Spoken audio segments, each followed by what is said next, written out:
Thank you for waiting. Would you please state your name and occupation, then state your question? I'm Sakina D'Souza, and I'm a Catholic. I believe Brother Yusuf was a Catholic before. I would like to ask him the simple question. He was brought up like a Catholic, but what made him change?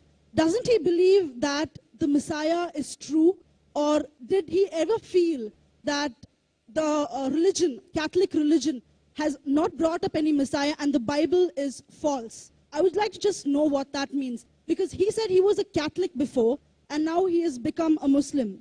What made you change? What was that storyline before? Doesn't he believe that there is a Messiah, or the Messiah had come, saved us, died on the cross? Thank you very much for a good question. I hate to disappoint you, but I wasn't a Catholic. But I was with a Catholic priest the night that he accepted Islam.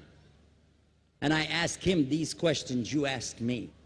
Because after all, I was still a Christian, a preacher in Christianity, and I wanted to know why my best friend, a Catholic priest, had converted. That's a pretty weird thing. A Catholic priest is not like a regular preacher in the Protestant religion. A Catholic priest has given up everything. He's given up his life to be a Catholic priest. When he enters into this realm, he's basically given away everything. He can't have a wife, he can't have children, obviously no grandchildren. He has no home, he just lives in a rectory or wherever they give him a place to stay. And he's sent wherever they tell him to go, do whatever he's told to do, and that's it. And he cannot disobey the Pope, otherwise they can kick him out of the religion, and if they do, he's excommunicated and he goes to hell forever. So how would a person like this want to become one of those Muslim terrorists? That's what I wanted to know. He explained in a very few beautiful words something that I came to learn for myself. He said that he was sincerely in the Catholic religion because he believed in God, that he had studied, his degree was in theology, and a part of the teaching that they as priests have is to study Islam. Every priest is forced to study Islam. Now you may not know that, but you can ask your priest and he'll confirm it. And when you study Islam, even when Islam is taught to you by somebody who hates Islam, as long as they don't corrupt it too far, you can still see the truth in Islam. A classical example happened to me just recently when I was in Saudi Arabia.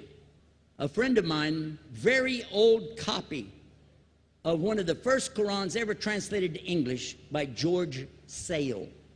George Sale hated Islam, he hated the Muslims, but when he translated the Quran to English, he was true to the text of the words. Although maybe not getting all the meaning, he certainly was true to the text of the words. I was shocked when I read it. Have you seen it? You know what I'm talking about? Amazing. And listen to this. George Bernard Shaw, for instance, is one of many, a long list of people who read this and realized the truth of Islam. When people see the truth of Islam, it can change them if they want to be guided. If they want the truth, it can change them. You might think, I'm a Catholic, I'll never be anything but a Catholic. But I'm going to ask you a question, and I want you to be honest. This is not for you to, start a debate, but just be honest. Was Jesus a Catholic?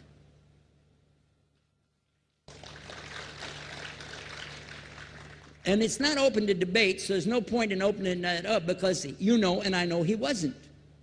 The Catholic Church was in business about 300 years before Jesus was born. It's on their website. Don't go like this. It's on their website. That's where I took it from. The Catholic Church was really started in Rome by Alexander the Great. Do you know what the word Catholic means? It means universal. It was the universal church for the Roman Empire. If you didn't join it, you could not be a Roman citizen. And it was opposed to the teachings of Judaism and opposed to the teachings of the early Christians for more than 200 and some years. And they were diametrically opposed to each other to the extent that it was the Romans killing the early Christians. Now, if you understand that and you go to their website and read, they didn't even take over Christianity until the year 325 AD. And when they did, they changed a lot of things, again, referring to their own website. But if you want to check it in Britannica or Americana or grow your encyclopedias, go ahead and read about the Catholic Church. When, in August of 325 AD, at the Nicaea Council, they took over, first thing they said was, let's change the date of the birth of Jesus to be the same date as that of Mithras, which was the god, one of the gods worshipped there, and also the sun god's birthday was the same day, December the 25th, believing it to be the shortest day of the year. And Constantine was a sun worshiper of Sol Invictus. Go to the website, read it for yourself. There are a lot of points, but not the least of which, even today, if you go in any Catholic church, and I have, you'll see so many portraits and statues and idols and images throughout the whole place that for the one who's never experienced that, for a Muslim who knows about these images, he'll be like, whoa, a'udhu billah. Whoa, what's this? The first time I walked in a Catholic church, I was about 10 years old. I was shocked.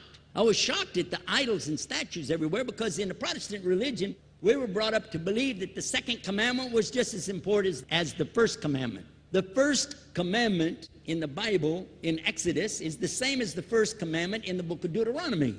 It says, I'm the Lord your God that brought you out of the land of Egypt in the house of bondage. You know no other God beside me. Beside me, there's no other gods. Thou shalt not have any other gods beside me. How many in this room agree with that commandment? Raise your hand. You notice the Muslims are raising their hand because it means Ashhadu an la ilaha illallah. That's the first commandment for us as well. The second commandment you have clearly says, thou shalt not make any idol, any graven image of anything, that creeps upon the earth, swims in the sea beneath, or flies in the air above. And I was sitting in a church one time, sitting there in the morning service, watching, the preacher talk. And, they go on and on and on. And sometimes you lose your train of thought.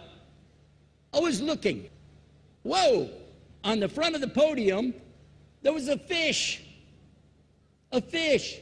For the symbol, make you fishers of men. It had a fish. I said, whoa. Then I looked up above his head at the big stained glass window, and it had a dove. I said, whoa. And then I look over here, and there's a cross with a man hanging on it. And I said, wow, they didn't miss a single one. They got them all. Something walking on the earth, something swimming in the sea beneath, something flying in the air above. So look at these two things. Clearly, the first two of the 10 Commandments, bang, bang, boom. Because if you said God is more than one, where did you get it from? When Jesus is talking to his own companions and they ask him, what's the greatest commandment? Mark 12:29. Clear.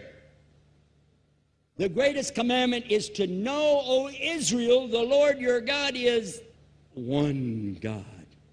And you have to love him with all your heart and all your mind and all your strength.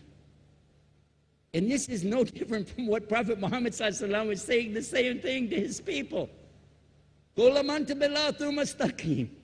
Same thing I mentioned in the lecture. This is certainly for us the same. So what you see is Muslims practicing the commandments, and you see people claiming the commandments but practicing something else. And I have seen more converts from the Catholic Church than any other of the many sects of Christianity, and especially from the nuns, priests, and even an archbishop. And all of them are better than me.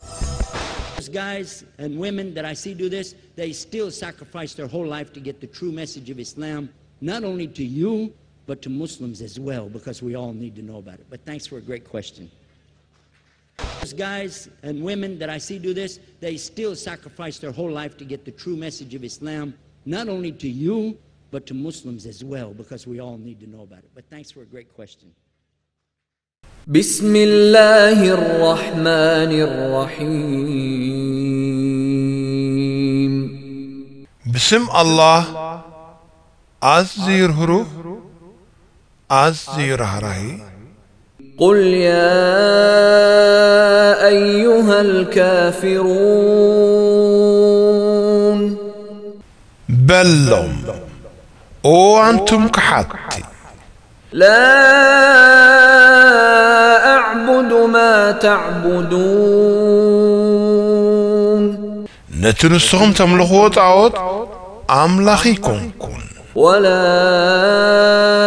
أنتم عابدون ما أعبد نسهم ون نتعني زملخوا أملاخ أملاختيكم كن ولا أنا عابد ما عبدتم أنا ون نتنسهم تملخوا تعود أي كملخوني ولا أنتم عابدون ما أعبد نسهم ون نتعني زملخوا أملاخ أي كتملخونيخم لكم دينكم ولي دين نعخم ሃይማኖትኩም አለኩም ናዓይውን ሃይማኖቴ አለኒ